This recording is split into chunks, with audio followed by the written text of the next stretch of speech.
La serie BPR Global GT Endurance, o simplemente BPR, era una serie de carreras con autos de gran turismo, que fue fundada por Jürgen Barth, Patrick Peter y Stefan Rattel. La misión del mismo era la de sustituir el Campeonato Mundial de Autos Deportivos que había desaparecido con el Grupo C. En una revista francesa nos relatan que cuando Patrick se encargaba de eventos de autos clásicos, en uno de ellos conoció a un jovencísimo Rattel y mientras tomaban una copa, se pusieron a añorar aquellos viejos tiempos en que se veían GTs en los rallies y circuitos. Y dado que Stefan organizaba la Copa Monomarca Venturi y que Peter conocía a propietarios de GT buscando nuevos circuitos, se pusieron manos a la obra y organizaron un evento de prueba en Paul Ricard en el verano de 1993. Entre los participantes había un único Porsche, cuyo propietario habló con Jürgen Barth, vencedor de las 24 horas de Le Mans de 1977 y jefe de relaciones públicas de la casa germana. La comunión de ideas concebirían un campeonato de resistencia que tendría como base la mayor parte de Europa, además de pistas en China y Japón. La serie arrancaría en 1994 con las grillas de partida inicialmente conformada con autos Porsche y Venturi, hasta la unión posterior de otros autos como los Ferrari F40, Lotus Esprit y Callaway Corvettes modificados. Al mismo tiempo, atrajo a más corredores y equipos, generando 4 clases con diversos niveles de preparación tanto en sus autos, su respaldo de fábrica y de patrocinadores, además de la profesionalización de sus pilotos. En 1995 se unirían al ruedo los nuevos superdeportivos McLaren F1 GTR y el Jaguar XJ220, aparte de otros corredores de las clases inferiores. El más grande éxito del BPR sería que su corredor estrella, el F1 GTR, vencería en las 24 horas de Le Mans, sin olvidarse del gran número de corredores inscritos, al mismo tiempo de la creciente participación de las fábricas, derivando en una reducción a 2 clases, tratando de unificar el esfuerzo de los corsarios. Con el triunfo de McLaren, el interés de los fabricantes en la serie llegó a su punto álgido cuando Porsche presentó su 911 GT1. Esto trajo consigo discusiones entre equipos y los propios fundadores, ya que Patrick se negaba a aceptar tal prototipo homologado, derivando en su salida causando un cambio en la organización, cediendo parte de su administración a la FIA, transformándose en el SRO, dada su condición como campeonato mundial y el alto grado de participación de los fabricantes. Con ello, la serie se reformaría en la FIA GT Championship, con Stefan Rattel a cargo de los derechos comerciales.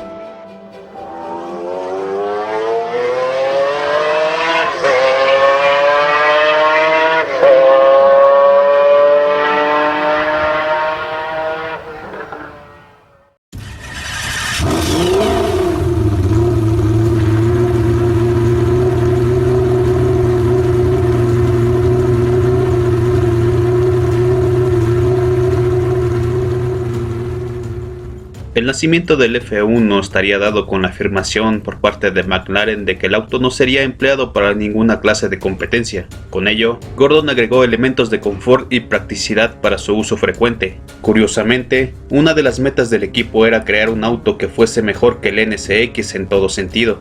Esta aseveración yacía en la gran impresión que le dejó a Gordon Murray cuando lo probó, ya que aparte del deportivo japonés, este estudiaría a otros posibles rivales. Pero con el NSX vio claro que era necesario afinar el comportamiento dinámico, además de incrementar la potencia del mismo, ya que un punto débil que notó en el NSX era su falta de poder, por lo que su visión del deportivo perfecto tenía que ser propulsado por un motor a su altura. Junto con Ayrton Senna, Murray pudo visitar el centro de investigación Tochigi de Honda y en base a ello volvería en 2 ocasiones tratando de persuadirlos para que le fabricaran un V10 o un V12 de 4,5 litros. Pero la marca se negaría al haberse alejado de la Fórmula 1, además de que ya tenía el NSX como su buque insignia, influyendo en la búsqueda de otro fabricante para su unidad de potencia. Murray insistió que el motor fuese de aspiración natural para aumentar la confiabilidad y el control del conductor. Los requisitos del motor eran de un aproximado de 550 caballos con 600 milímetros de longitud de bloque y un peso total de 250 kilogramos. Cuando Honda se negó, Isuzu, al haberse planteado su entrada en la Fórmula 1 con un V12 de 3,5 litros que estaban probando en un chasis Lotus, mostró interés en proveerle su motor. Sin embargo, los diseñadores querían un motor con un diseño probado y un pedigrí de carreras. Murray usó sus conexiones con BMW, mismas que se remontaban en sus días con Brabham, para negociar un acuerdo con el especialista en motores de la compañía, Paul Roche, quien construyó una versión potenciada de su V12, llamándolo S72, siendo un 14% más potente, pero 16 kilogramos más pesado que las especificaciones, aún poseía la misma longitud de bloque. Curiosamente, Este propulsor se asemeja al utilizado en el prototipo BMW M8 E31. El motor disponía de un sistema de sincronización variable de válvulas basado en el sistema Vanos, además de utilizar un sistema de lubricación por cárter seco y pistones forjados en aluminio. Los paneles de la carrocería de fibra de carbono y el monocasco requerían de un aislamiento térmico, y como solución, se decidió revestir el compartimento del motor con láminas de oro, empleando aproximadamente 16 gramos de oro en cada auto. Para permitir que el combustible se atomice por completo, el motor empleaba 2 inyectores Lucas por cilindro, el primer inyector ubicado cerca de la válvula de entrada, operando a bajas RPM, mientras que el segundo estaba ubicado arriba en el paso de entrada, operando a mayores revoluciones. Durante la fase de diseño, se optó por un auto de 3 plazas, con el centro reservado para el conductor, dándole la máxima sensación de conducción. Para probar el tren motriz, se emplearon 2 últimas MK3, denominados Albert y Edward, probándose en ellos varias partes y conceptos antes de que se construyeran los primeros autos. En Albert se probó la caja de cambios con un Chevrolet V8 de 7,4 litros, además de otros componentes como los asientos y los frenos. En Edward se testeó el V12, con el sistema de escape y enfriamiento. Cuando McLaren terminó, ambos autos fueron destruidos para evitar que el auto se asociara con autos Kit Car. La estructura del monocasco era por completo de polímero reforzado con fibra de carbono, CFRP, además de utilizar Kevlar, fibra de carbono, aluminio y magnesio para los puntos de fijación del sistema de suspensión. El asiento del conductor está ubicado en el centro y delante del tanque de combustible y del motor. El coche de carretera no contaba con un ala fija, sin embargo, el diseño general de la parte inferior, además del difusor trasero, generaba efecto suelo para mejorar la carga aerodinámica, misma que se incrementaba mediante el uso de 2 ventiladores eléctricos de Kevlar, que disminuían la presión debajo del automóvil. El conductor podía activar o desactivar el modo de alta carga aerodinámica. Curiosamente, este sistema nos recordaba al sistema empleado por el Brabham PT46, que también había diseñado Murray. En la parte frontal y superior del vehículo y debajo de cada puerta se encontraban tomas de aire que se empleaban para refrigerar el tanque de aceite, algunos componentes electrónicos y los frenos delanteros, además de redirigirse para separar las zonas de baja y alta presión. Hay un pequeño alerón trasero dinámico que se ajusta automáticamente para equilibrar el centro de gravedad, desplazándose hacia adelante para frenar el vehículo. El F1 emplea un esquema de doble horquilla mecanizada a partir de una aleación de aluminio sólido con máquinas CNC. El sistema de frenos fue provisto por Brembo y acoplado al BMW V12, contenido en una carcasa de aluminio, se encontraba una transmisión manual transversal de 6 velocidades, con un embrague de triple disco de carbono AP. La caja de cambio se desarrolló en colaboración con Transmisiones Weissman, en California.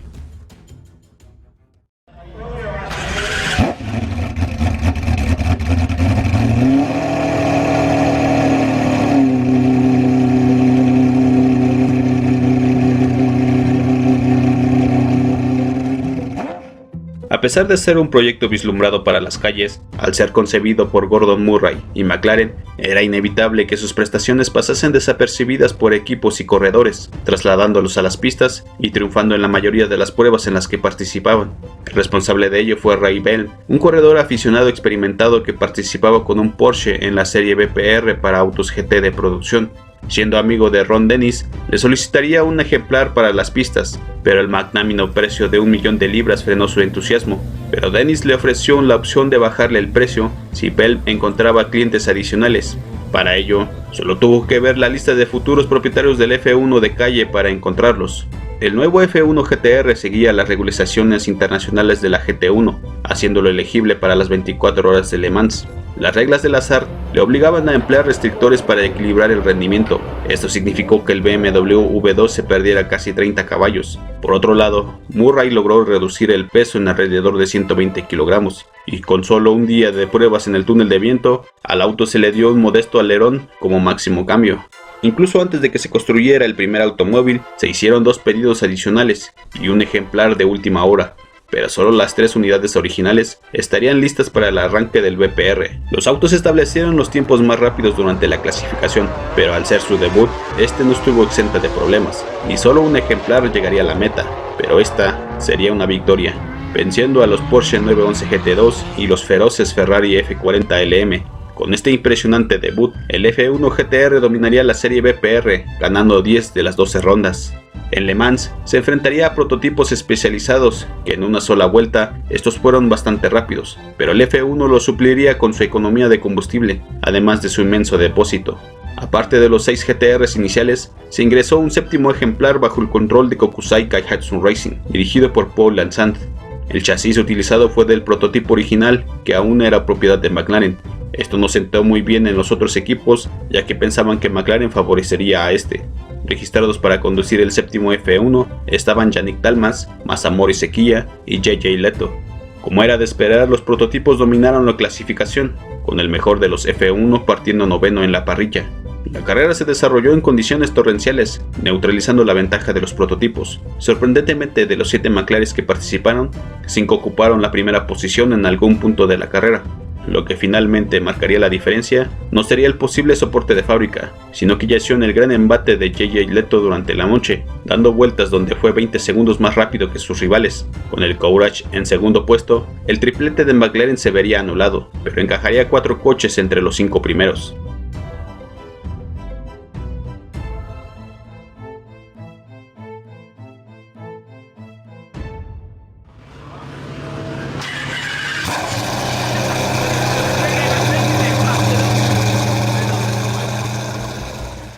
Después de una temporada casi perfecta, McLaren asignó más tiempo y fondos para desarrollar aún más al F1 GTR, reduciendo aún más el peso y ajustando la aerodinámica, pero manteniendo el diseño original. Se bajó el centro de gravedad al reubicar el motor. Otro punto serían los restrictores en los GT1, a lo que BMW respondería ajustando el motor, manteniendo la potencia. Se construyeron otros 9 chasis y 2 de los 9 autos existentes se actualizaron a la última especificación. McLaren también agregó al F1 LM en la alineación, que era básicamente una versión legal de carretera del F1 GTR original. El éxito de McLaren no había pasado desapercibido en Stuttgart, y para Le Mans de 1996, los nuevos McLaren se clasificaron cuarto, quinto y sexto, detrás de los dos 911 GT1 y del prototipo TWR con motor Porsche, mismos que terminarían venciendo la prueba. Otros 3 GTR llegaron a la meta en octavo, noveno y undécimo, completando otro logro notable para el auto de calle convertido en corredor. Porsche no se molestó en la serie BPR, pero una vez que se adentró en la misma, era claro que su dominio era inevitable. La clara diferencia de sus principales rivales en ese año hizo que McLaren desarrollara una versión mejorada, produciendo 10 unidades de competición y 3 de calle, uno de los cuales aún pertenece a McLaren.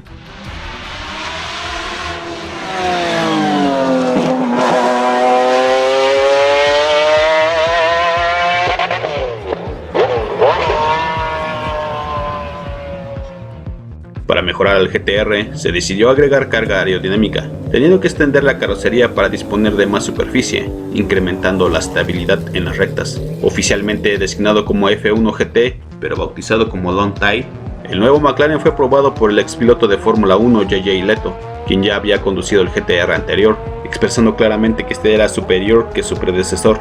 El trabajo de diseño corrió a cargo de Gordon Murray, iniciando su diseño durante 1996 para tenerlo listo a inicios de 1997. El nuevo F1 GT no era un simple rediseño aerodinámico, siendo 20 kilos más ligero, era necesario realizar un nuevo tiraje de homologación.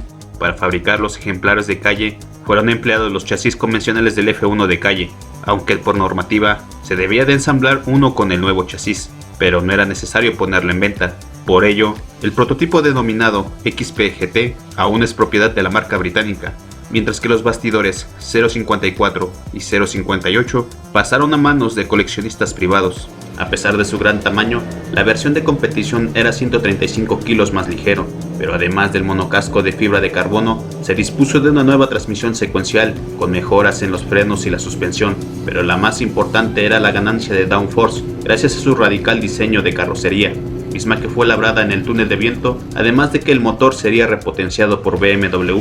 El primer ejemplar se completó el 18 de noviembre de 1996 y el segundo ejemplar se entregó al equipo Golf Davidoff, mismo que obtuvo el segundo escalón del podio absoluto en Le Mans en 1997, pero con los nuevos prototipos y GT1s presentados, aunado al retiro del apoyo de BMW, resultaba cada vez más difícil repetir su victoria absoluta en Le Mans. Curiosamente, las únicas veces en que un fabricante ganaba en Le Mans en su primer intento fue obviamente en la primera carrera, y en 1949 cuando un Ferrari 166 MM se llevó la codiciada victoria.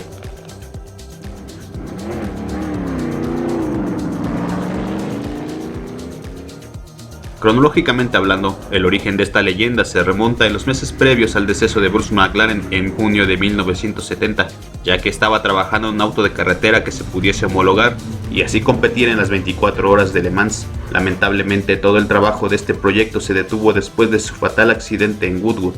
Es apropiado adherir que el último capítulo en la historia del McLaren F1 lo haya escrito nuevamente el auto de calle, cuando rompió el récord de velocidad de un auto de producción en 1998, marcando un promedio de 240 millas por hora en Ehrenleisen, Alemania.